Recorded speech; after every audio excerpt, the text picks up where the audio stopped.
Yo, what's up, everybody? It is Monday, October 28th.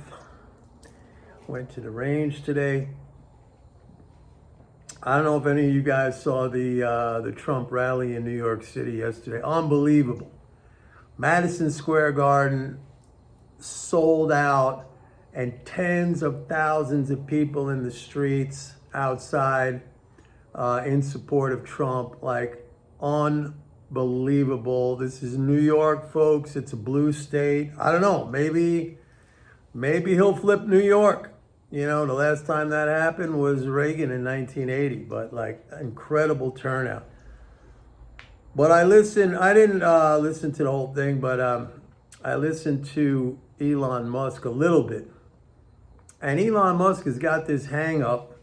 Like a lot of you people out there, I still see in the comments, I mean, you're still hung up on this idea of government spending and debasing the money and diluting. First of all, there is no base, okay? It's free floating currency. The dollar floats freely. It's not on a gold standard. It's not on a fixed exchange rate. Also understand that it's not just like the government just doesn't say, okay, we're just going to spend whatever we want. We live in a democracy. We have a government where we send representatives. All the spending that is done, you know, one way or another, comes through requests of these representatives who represent us. I mean, we vote for stuff, all right? So, I mean, it's on us. The spending is on us.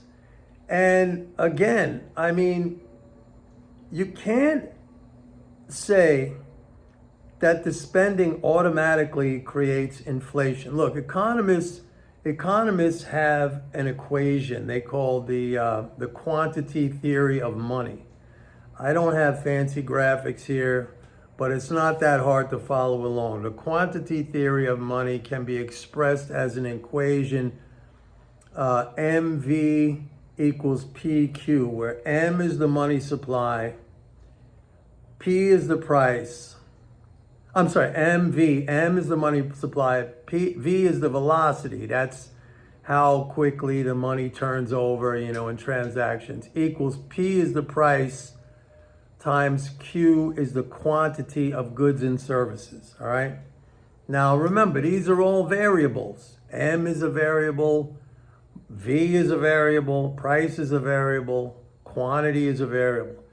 If you rearrange the equation and you solve for price, so a little algebra, so it would be MV divided by Q equals P, okay? So money times velocity divided by quantity equals price. So you do a little equation there. Let's say we'll call the money supply 10, all right?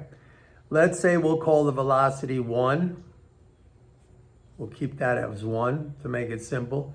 And let's say we'll call the Q, the quantity of goods and services, 10, all right? So it's gonna be 10 times 1 is 10, divided by 10 equals 1. So in that equation, the price is 1. Okay? You follow? Now let's say the quantity of money goes up. The government just spent a whole bunch more money. So let's say the M now, instead of 10, it's 20. Okay? The V, let's keep it at 1 just for the sake of, to make it easy. And let's say the Q on the denominator stays at 10, all right? Now what happens? You got 20 times 1 divided by 10, the price is 2. So the price did go up. But that's assuming that the quantity of goods and services didn't change, all right? So like, yeah, that did happen in the pandemic when the supply chain was shut down. But let's do the equation again. The money supply jumps up to 20, like I just did. We'll keep the velocity at 1. Now the quantity jumps up to 20 because you figure more demand. This is what the capitalist system, this is how it works. When you have customers, right, it causes firms to meet that demand as long as, they have the labor and the resources. So now you have 20 times 1 divided by 20, the price is 1. It stays the same. So you literally had a doubling in the money supply, but you had a doubling in the quantity of goods and services. The price doesn't go up, and you could actually have a situation where you could double the money supply. Let's say you doubled it went to 20, and the denominator now goes to 30. All right, the price goes down to 67 cents. It fell, even though you doubled the money supply. Why? Because the quantity of goods and services produced goes up.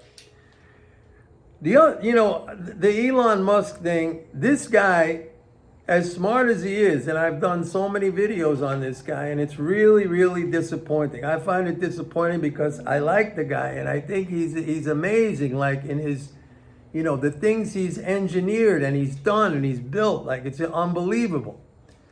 But like, is this really so hard? I know a lot of you're stuck in your mythology. I see the comments on here, and as much as I try to educate you and teach you, I still have plenty of people here saying, oh, it's diluting the money and, this and that, it's debasing. I mean, it's just, so he's saying that if we don't stop the spending, the country's gonna go bankrupt. I mean, that is just a ridiculous statement. First of all, let's understand something. That money, those dollars, I'm going to say something that's going to get a lot of people, I think it's going to piss a lot of you off because I know who you are. I see from the comments how you're so stuck in there. I think it makes you feel good to stay stuck in this level of ignorance because you feel like you got a lot of allies, people who think the same like you. And then you could always play the victim like, oh, poor me, the government's spending too much. You could always spit that out and say, it's not because of me that I'm not productive or smart or whatever. It's because the government's spending too much and they're robbing my money. That's what Elon Musk even said. They're stealing your money. Let me say something to you guys, all right? Which you're not going to like, but it happens to be true. That's not your money. That's the government's money. And you get to use it and you get to save it if you want. But it can take that back anytime it wants by taxing it away. It could take it all back, okay? What's yours is the stuff or your labor, the things you produce or your labor. That's yours, okay? But the money, that's the government's money. And you're free to earn money in yen or Swiss francs or euro or Chinese yuan if you want. But when it comes time to pay your taxes, if you're a United States citizen, you better have some of that government's money because they're not going to take your euro and British pounds and Canadian dollars and Chinese yuan. That's the government's money. It's not yours. You get to use it. Some of you maybe are really, really good at accumulating it. High earners, and good for you. That's fantastic. I'm proud of you. But just understand, that's the government's money. You get to use it. You get to save it. Maybe they'll never take it away, and that's great. You can pass it along from generation to generation. But to say that the government is going to go bankrupt when you're literally at the mercy of them providing those dollars to you in one way or another. I'm not saying they're just handing it out to you. You got to go out there in the economy and earn it. But everybody who has to pay taxes needs it. All right? And so like this, so Elon Musk, I don't know, it's almost like, it's kind of looking like he's going to be some or Trump is going to appoint him as some cost-cutting czar. And he was asked by, what's his name, Howard Lutnick, who was running the show there, kind of, he was the showrunner. I mean, he's the CEO of Cantor Fitzgerald, the bond trading firm. Howard Lutnick was like, how much are you going to cut, Elon? And he's like, I think I could easily cut 2 trillion, or I'm going to cut 2 trillion. 2 trillion is what, about 7% of GDP? Like roughly, let's say we're talking 30 trillion GDP. It's not, it's about 25 trillion, 26 trillion GDP. Let's just call it like 7%, all right? That's a 7% subtraction right off the top from GDP. So if we got a 3% GDP and you subtract 7%, now we're at a negative. We're contracting at a 4% rate without even any multipliers. And economists always say there's multipliers because, like, if I stop spending, then maybe like the grocery store gets less money. So they got to lay somebody off. So that person spends less. And wherever he was spending that money, let's say at the department store, they're getting less and they have to lay somebody off. So there's a multiplier in that. So it's at the very minimum, it's a 7%, you know, what Musk is talking about is we're contracting now at 4%, and most likely we're contracting somewhere more like 12 or 15%. You're talking about a massive, massive recession. And the reason why he's saying that is very interesting because he's of this belief that the government spending is going to bankrupt the country. It's impossible. I mean, it's the government's money. Okay, it could spend whatever it wants. I'm not advocating that necessarily, but you got to get this out of your head. And a lot of you out there are still into this whole mindset of the debasement and the dilution, and you're using these terms and you don't even know what you're talking about, okay? I mean, it's only until recently, I would say around the time of the pandemic, like I've done these studies, like what we sell our labor. You can't measure inflation by just looking at the nominal level of prices. Like when people say, oh, you know, back in the old days, it cost $5 to go to a movie and you got to see 2 movies, and now it costs $18 and that's inflation. No, that's not how you measure inflation. We sell our labor to earn money to buy a basket of goods or services.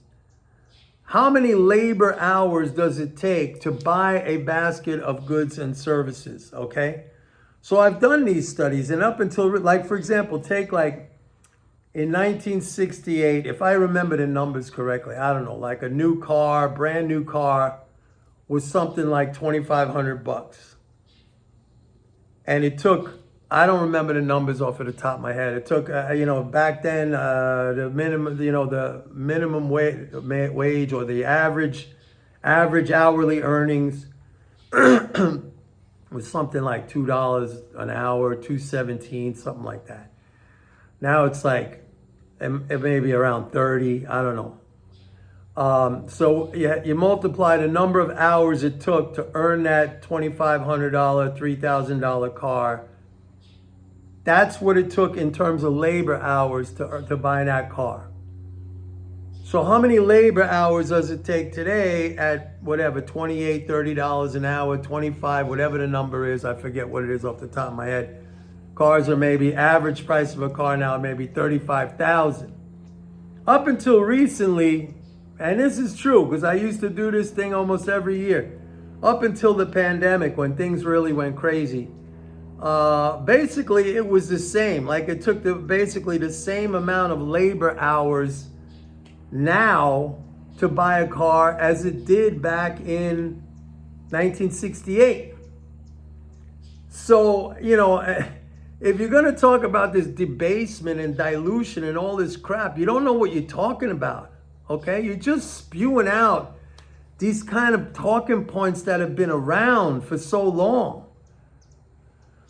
So, I mean, it's just all nonsense, man. So like now, yeah, there has been inflation because guess what? In that equation I told you, MV, divided by Q equals P. The Q, the quantity, got stuck. So when they raised the amount of spending, that's the transfer of that money into the economy, the Q wasn't able to adjust to that demand because you had the whole thing shut down. But that'll normalize. That's going to normalize, and it has been normalizing. That's why we see inflation coming down. I buy eggs right now in my grocery store. They're like, I don't know, $2.17 a dozen, $2.49 a dozen. That's not a lot for a dozen eggs. What else was it? Oh yeah, I was going to get back to Musk. So Musk wants to cut spending, but I'm pretty sure that he's for tax cuts. Okay, and maybe a lot of you are the same way. You say, yeah, let's cut spending. But let's cut taxes. Tax cuts, I'm going to say another thing that's going to probably piss a lot of you off, but I don't care. Because if you don't want to know, the facts or the truth, or if you don't want to understand, if you want to stay ignorant and stupid, that's up to you. Go ahead, be my guest. I don't care, okay? Tax cuts are fiscally the same thing as spending increases, okay? They keep money in your pocket, or they put money in your pocket that otherwise would have went to the government. That's exactly what a spending increase is. The only difference is it affects a different cohort in society. In general, spending cuts are regressive. They affect people at the lower income levels, okay, because they get the most help from government. So yeah, rich people love tax cuts because that's like spending increases for them. And why do you think that, wealth at the top, at the 1%, has increased exponentially over the last 40 years compared to like regular workers? It's because of the tax cuts. That's spending that has been directed right to the wealthiest people. So if you're sitting there saying, cut spending and cut taxes, all you're saying is like, just shift the spending to a different cohort, to a different recipient, the higher income bracket recipient. You don't know what you're talking about. And vice versa. Tax cuts. I'm sorry. What am I going to say? Spending cuts are the same thing as tax increases. So if you're just saying cut spending, basically what you're saying is increase taxes on the middle to lower income strata, because again, they're the ones who benefit most from government spending. Okay? So again, I don't care, I'm sure there's going to be comments here and people saying, you don't know what you're talking about, and debasing and all this other stuff. You go on. Keep doing it. Keep doing it. It doesn't affect my life at all. I know how to take advantage of these things. I will continue to take advantage of these things. The only thing that pisses me off, really, is when I see guys like Musk, very, very intelligent, educated, smart, in fact, genius in his case, just spewing out this bullshit. He doesn't know what the fuck he's talking about. All right? And he's putting it out there. I think Trump knows, because Trump once said, I remember Trump once said, the country can't go bankrupt. It prints money. He understands it at the most basic level. Okay? But Elon Musk doesn't understand it. He clearly doesn't understand it.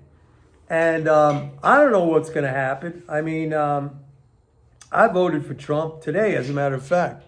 Here's my little sticker, man. I voted. And we'll see what happens, man. But I'm telling you, it's never going to change. People are never going to get it. And they don't want to get it. They don't want to get it because it feels really, really comfortable for them to stay in that mindset. And that's not just conjecture on my part. I'm telling you, that's the reason. It's very, very comfortable because then that kind of, excuses them from any kind of personal responsibility. They could just say it's the government's fault. Not my fault, it's the government's fault. That's what they could say all the time, okay? But if you try to cut their, largesse or whatever they're getting from the government, they'll go crazy, believe me. But it's a mindset, and it doesn't help them to understand. Because you know why? Because then it puts the onus on them. It puts the responsibility on them to take care of their own lives and to be smart and to do the right thing. I know people, believe me, and it's much more comfortable to maintain that mindset and the narrative that supports that mindset, because that frees you from all responsibility. And you could always say, my plight, my situation is because of that damn government. And believe me, I'm not a booster for the government.